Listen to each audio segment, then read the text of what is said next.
Hey, Sister Leader community. We are so excited. This is what you've been waiting for. This is what I've been posting throughout the community and emailing you about. We have none other than Dr. Esohe Faith Ohuoba. And look, we're going to talk about fibroids. She is our special MD guest expert for National Fibroid Awareness Month. And I cannot wait for the information that she's going to share. And so we're going to go ahead and turn it over. And I'm going to leave your screen. And Dr. Faith, welcome to the Sister Leaders community. Thank you so much for having me, Dr. Karen. I am so glad to be here, especially because it is Fibroid Awareness Month. I don't know if many of you guys knew that, right? So Fibroid Awareness Month is basically characterized by the teal ribbon, right? We all know about Breast Cancer Awareness Month, which is in October, and also the pink ribbon, but not many people know about July being Fibroid Awareness Month, and then with a teal ribbon. I am so grateful to be here to talk to this community and to share hopefully some insights, hopefully some tips, and also ways that we can continue to support each other and work together. One of the things that I want people to know about this particular month, which was very interesting compared to other months, was what was in the press and what was in the news, right? Around 4th of July, while we're home eating hot dogs and throwing fireworks, guess who came out with fibroids as an issue they were battling? Venus Williams. Then later on, 2 weeks later, guess who else came out with fibroids that they had been battling? Lupita from Black Panther, right? So this is a situation that affects women regardless of your background or celebrity status. And what was most concerning was the same things that they were complaining about, I hear in my office for the regular day-to-day woman or professional women, which is the concept of being dismissed, the concept of being not heard. And I've always said, in order to address this public health crisis, you need awareness, you need education, you need advocacy, and most of all, we need voices amplified. So I want to start off this presentation with a quick video, and it's in the chat, where I was interviewed by Word in Black and also shared with the Sacramento Observer. I am going to play this video and share my screen. If you would please give me your audience. These women aren't.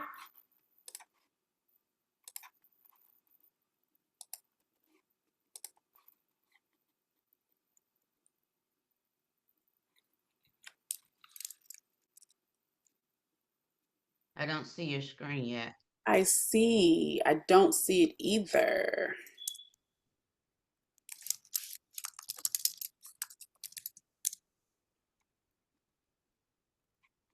It is not allowing me to share.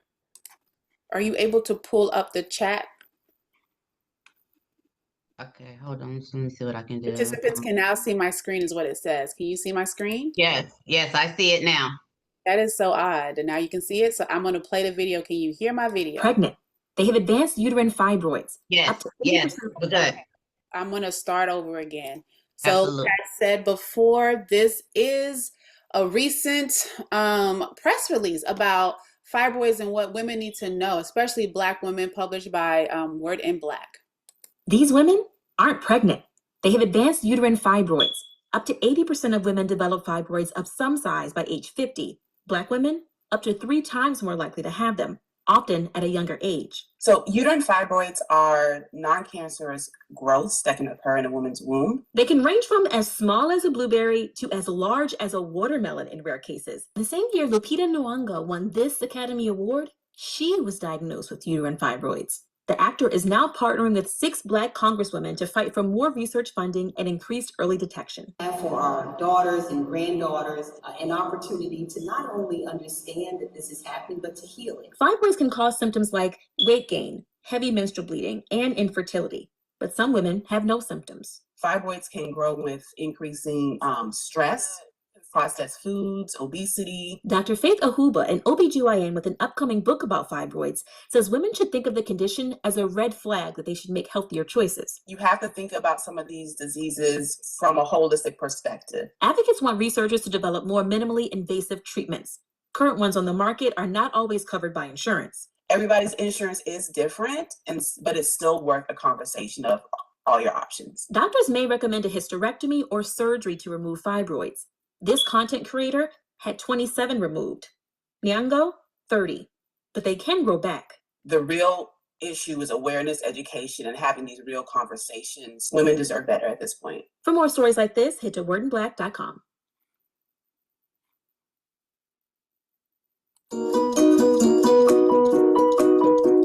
All right, so I definitely wanted to share that video with everybody, okay?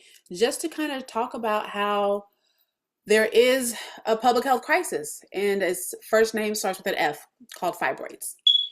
I will start my presentation now.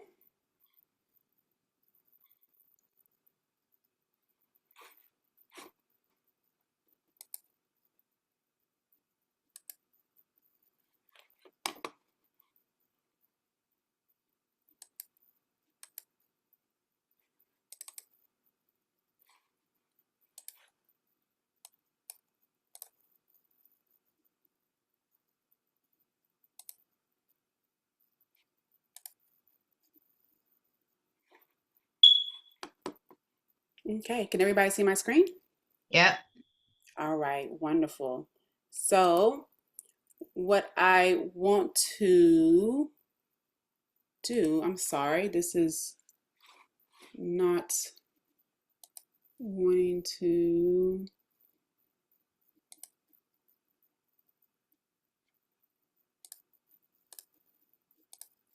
Why aren't we talking about this? I'm having some issues here. Give me 1 second.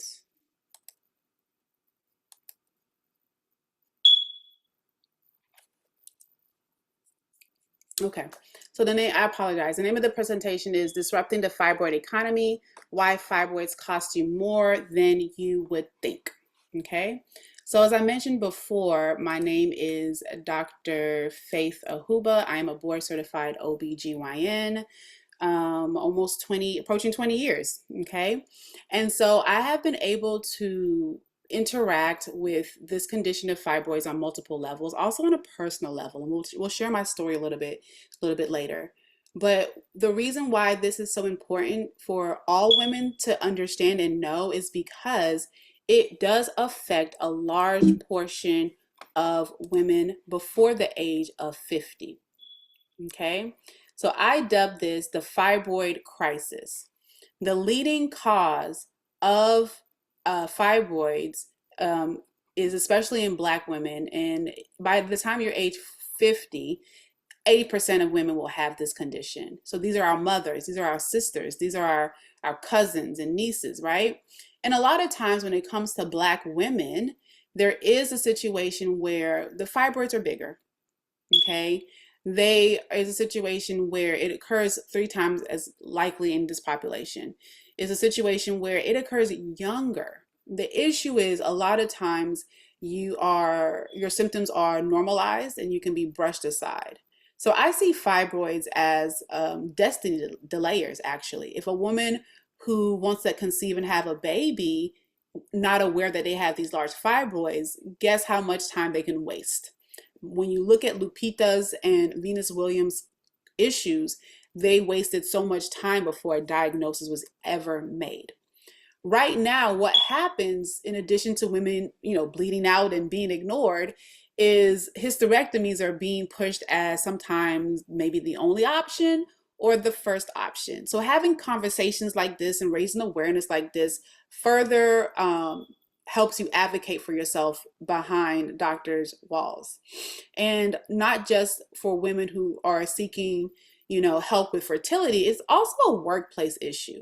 I don't know if you guys know this, but in other countries, there's actually time and leave off for women going through their menses. where you can have a painful cycle and have protected time off from your job, right? So I wanted to talk about this crisis and making sure that you understand it's not only a healthcare issue, it's a corporate issue, and it's an issue as well as our ability to share our voices and to tell stories. So with this next slide, I wanted to share, I was a part recently of a Harvard program, right, which actually helps physicians merge media and medicine to share stories. So I wanted to share Why aren't we talking about this? Despite affecting millions, fibroids receive far less attention than other health conditions. Research funding is minimal, public awareness campaigns are rare, and many women suffer needlessly due to delayed diagnosis and limited treatment options. The lack of conversation around fibroids perpetuates the myth that extreme pain and heavy bleeding are just part of being a woman.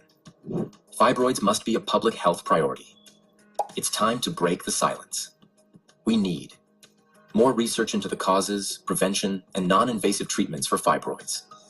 Better education for healthcare providers to reduce racial disparities in diagnosis and care. Policy changes to ensure insurance covers all treatment options, not just hysterectomies. Public awareness campaigns to empower women to seek help early. Fibroids are not just a personal struggle. They are a widespread public health crisis. By bringing this issue into the open, we can fight for better care, better research, and better lives for the millions of women affected. The silence ends now.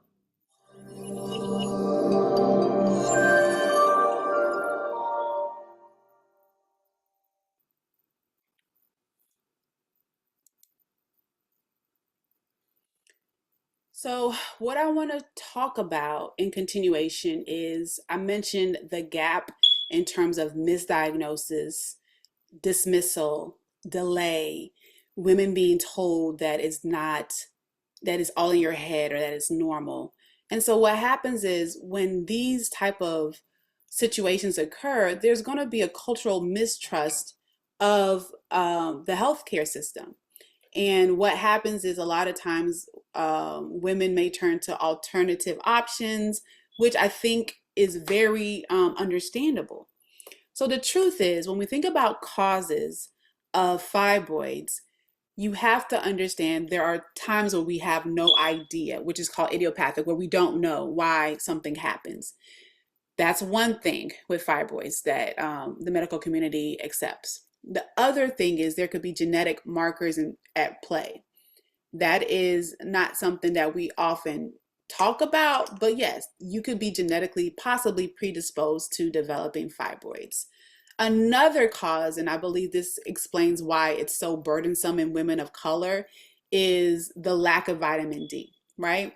So vitamin D, we get that when we are exposed to the sun, right? When we, take the supplements. But because women, especially women of color, have melanin, that can reduce your vitamin D levels. And oftentimes women with fibroids will have low vitamin D levels.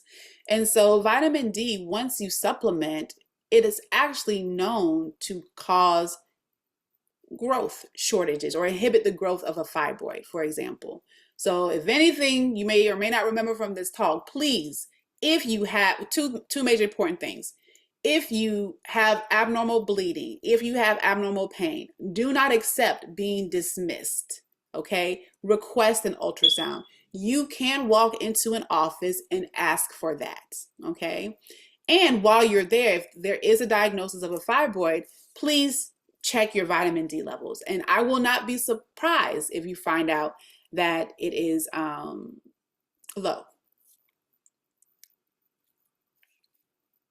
So this is one of the projects that I had worked on recently through the Harvard Media and Medicine program, was to actually create a documentary, which is still, I'm still working on, but because when you think about fibroids in terms of a public health crisis, part of that is raising awareness. And how do we raise awareness? By sharing stories, So one of the things that I have done, being holistic minded, has been to create a book called Peace RX, which is an ebook. It's a quick read. It's immediately available on Amazon. And it kind of leverages the story about the woman with the issue of blood in the Bible, which basically is a way to frame healing from a religious and perspective, if that is the arena that you engage in. But there definitely is a connection between your mind, body, soul, and spirit when it comes to health conditions. Birth canal, and this comes I'm sorry. I wanted to say that part of another project I'm working on is a collection of the stories so you can raise awareness. And this is our wonderful CC Strong sharing her story on a recent YouTube birth canal, video. and this comes my God praise portion of it, is that his birth being a natural birth was almost impossible from what 6 different doctors were telling me what I was dealing with and what I was facing. It was too risky for me to not have a cesarean section. And 25 years later, because this young man will be 25 next week, that was not the case. I was able to have natural birth. However, the heavy bleeding, I mean, I remember probably in my mid-30s being at a concert with a friend, and all of a sudden you just feel that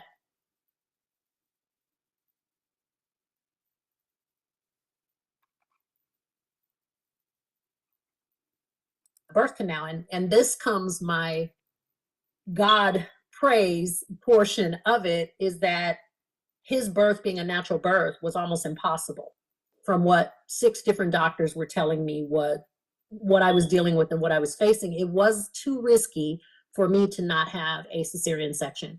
And 25 years later, because this young man will be 25 next week, that was not the case. I was able to have natural birth.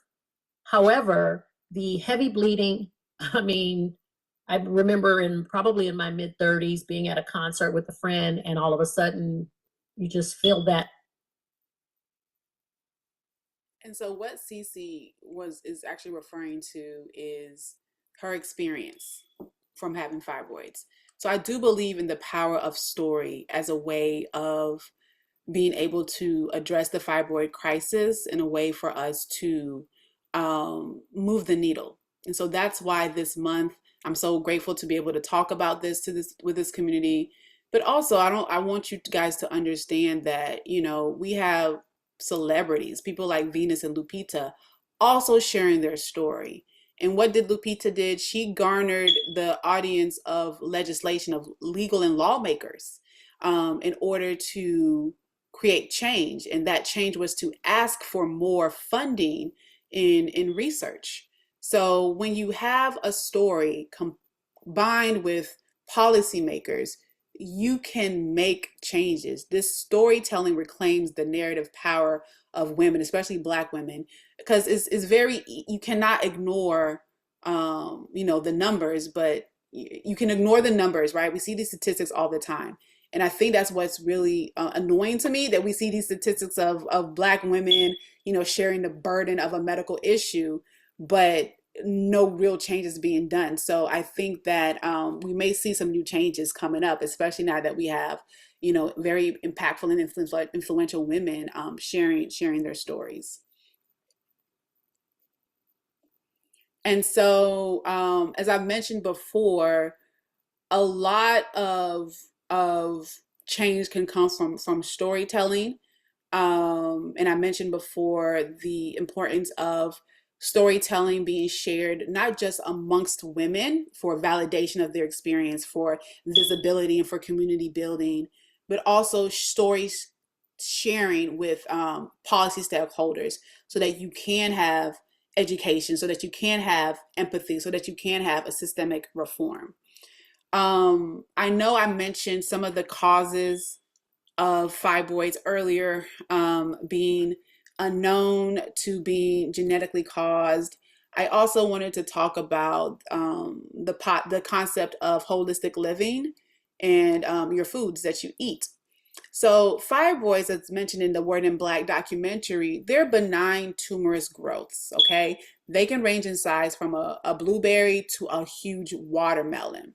The reality is this, guys: you may not know that you even have a fibroid for years for some women. or you may excuse away some of those symptoms. Part of the issue that you guys might not realize is this. A woman comes in annually for their, wellness exam. They get an annual mammogram, right? You may come in and get, depending on your age, of course, you may come in and get an annual pap smear, right? Unless you have a doctor that is very focused in on listening to what you have to say, they may or may not get an ultrasound to check out if you have fibroids, right? Or if you have a really good doctor that does your pelvic exam and your pap smear and they feel something large, they may or may not get an ultrasound. There are no real guidelines to tell you how to screen for a fibroid. So that contributes to this delay and misdiagnosis.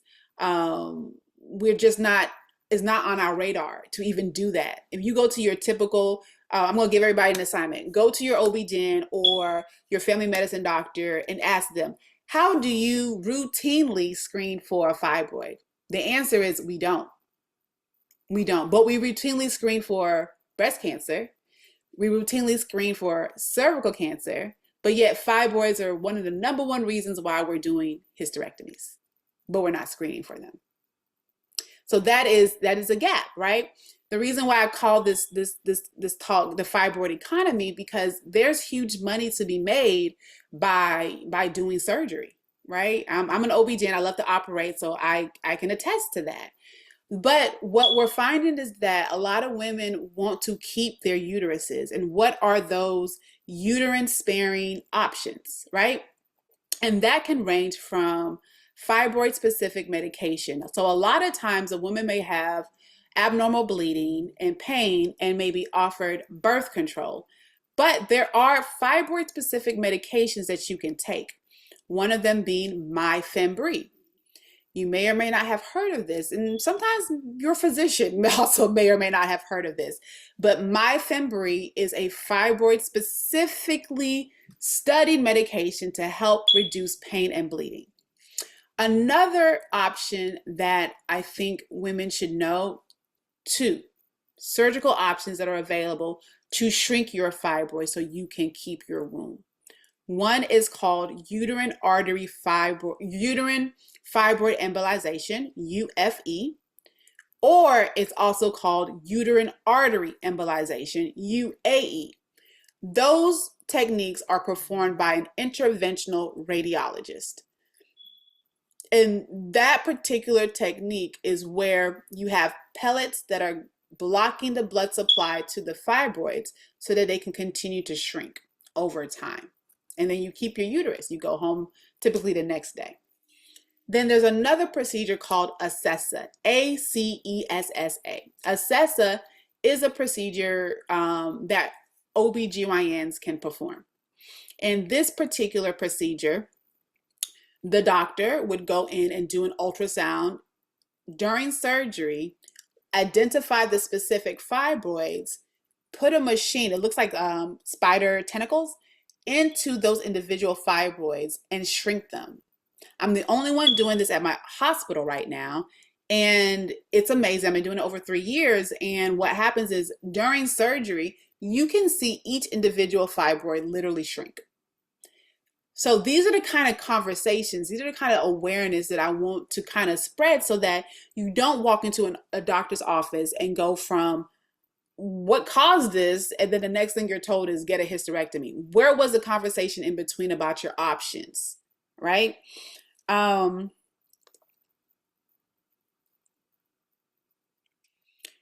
other thing is when we think about causes, we have to also think about endocrine disruptors, which sometimes can be found in our favorite products like hair products.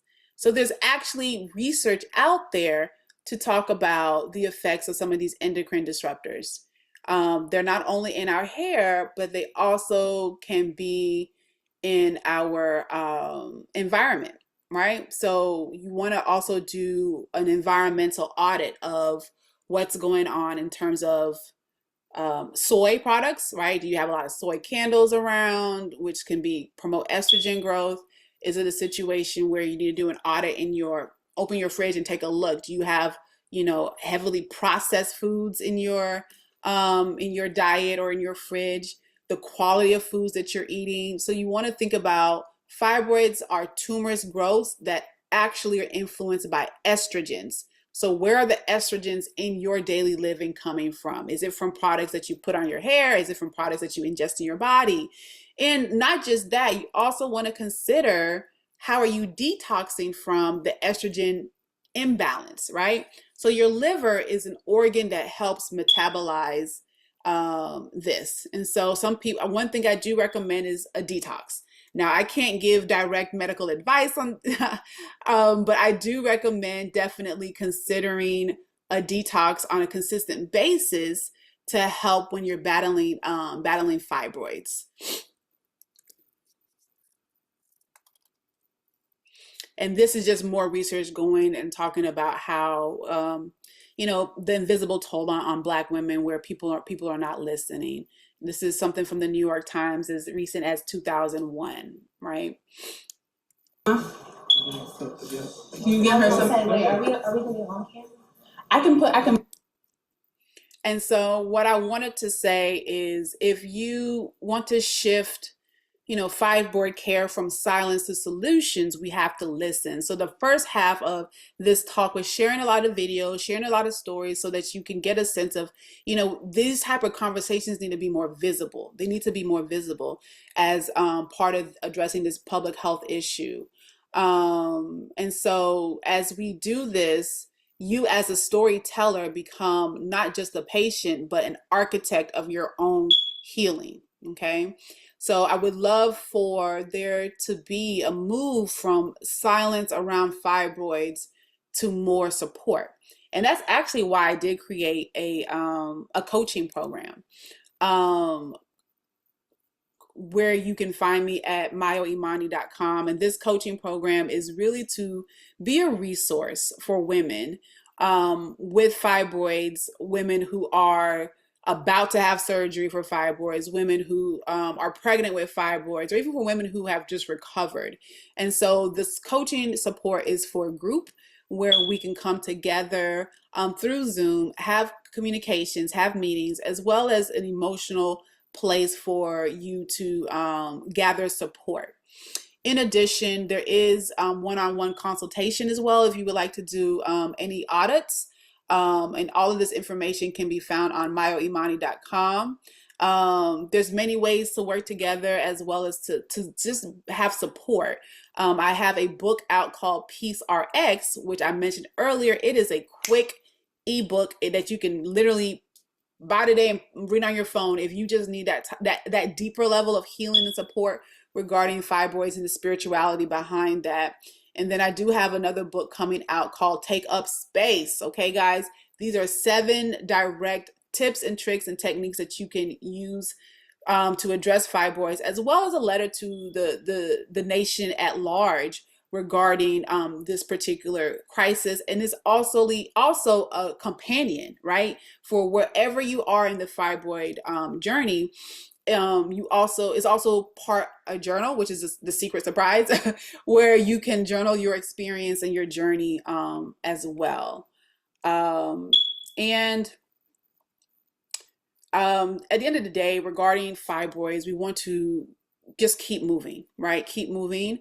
I do look forward to connecting with everybody. Right now, like I said, the support I'm able to offer is the coaching support, the book support, and eventually, as you can see with Maya Viva Health out there, more one-on-one virtual medicine concrete support. So be on the lookout for that. I'm going to stop sharing, and I think because when I'm sharing, I cannot see comments in the chat. So let's get back there and see. Okay, so thank you, Dr. Karen, talking about some of the important things I've mentioned as far as alternative treatments, which include uterine fibroid embolization, Acessa, as well as ways to reach out to me in my book. I love this. I love this. Wow. I'm not going to come on camera because I want the focus to be on you, Dr. Faith, but I'm just going to be the voice from above for a minute since we don't have any specific questions in the chat. But thank you so much, because as you are educating the community to hear about the tie-in between hair relaxers and vitamin D, which are, we know, the two things that are widely prevalent, at least in women of color community. That was really eye-opening for me, because um, I do have a circle of women where we do talk about everything professionally, as well as we do talk about health issues and the commonality, even the vitamin D, the commonality of the low vitamin D levels. Um, no one ever tied that in for us, but I remember it in the discussion. And so I look forward to reading your books, and making sure that I promote your work with others, because education and knowledge is the first step to being able to advocate for ourselves. We can't advocate what our own doctor don't know. And because in some instances you said your own doctor may not be aware, and that's not to poo-poo on our own doctor, but sometimes when we have the conversation, we put it on the table, and then the doctor go back and research, and then we are in partnership with our own plan towards recovery, or how we're going to approach a situation. And sometimes people are very fearful about making those suggestions to the doctor, because the doctor is the authority in the room. And Yeah, so I love that. you make a great point. And so, which is the power of second opinion, right? Like where I really started to get really shocked, the area where I work, although, I'm based in Houston, Texas, but the area where I'm at, I didn't realize that I was literally the only woman of color for at least probably 7 to 8 years. I didn't realize I was like the first to do a lot of different things as a woman of color in my area. It just was mind boggling to me, to be honest with you, And when I started seeing patients who had other OB-GYNs coming to see me, I'm like, just for a second opinion, I realized, that it's really important that you do advocate for yourself. Sometimes, yes, even getting that second opinion from somebody that you trust, because yes, we're all physicians, yes, we're all trained, but we're human too. We're fallible as well, right? So I like the fact that you made that call out as well, Dr. Hill, Dr. Karen. Absolutely. So we have your website here, and of course it's going to be posted with all your full bio, but if you can also call out where they can stay connected with you, and which form of social media you prefer that they stay connected with you on. I love it. So I actually I have www.iamdrfaithmd.com is my main website. But to work with me to talk about fibroids is also www.myoimani.com. And those are both the name of my social media handles. So you can reach out to me there as well, at myoimani or at iamdrfaith.md as well. And I look forward to the messages or the DMs, and I personally will be the one to get back to you as well.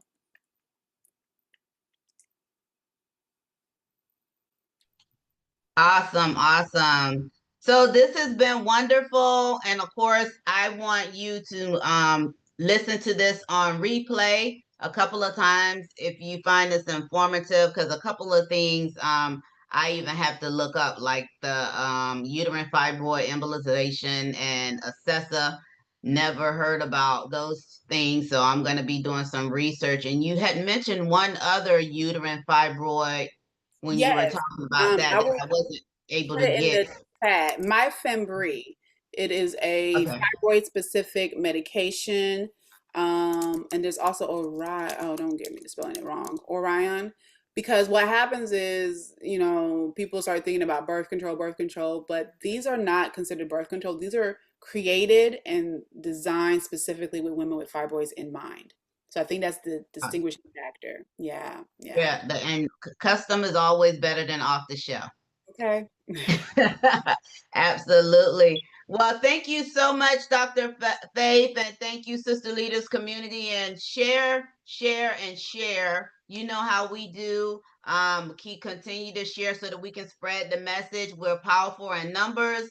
I will continue to share, and we will invite Dr. Faith back as she continued to create resources and education for this, not just for the month of July. We want to stay connected with her so that she can help us advocate for ourselves in all things OBGYN. So we're going to adopt her as the Sister Leader MD for OBGYN, so that we can make sure that we are taking care of ourselves on the inside as well as we do on the outside. I'm coming up on 60, and you know how I say it's time to work from the inside out instead of from the outside, as we did when we were younger. So thank you so much. Appreciate you. Thank you. My pleasure. All right. So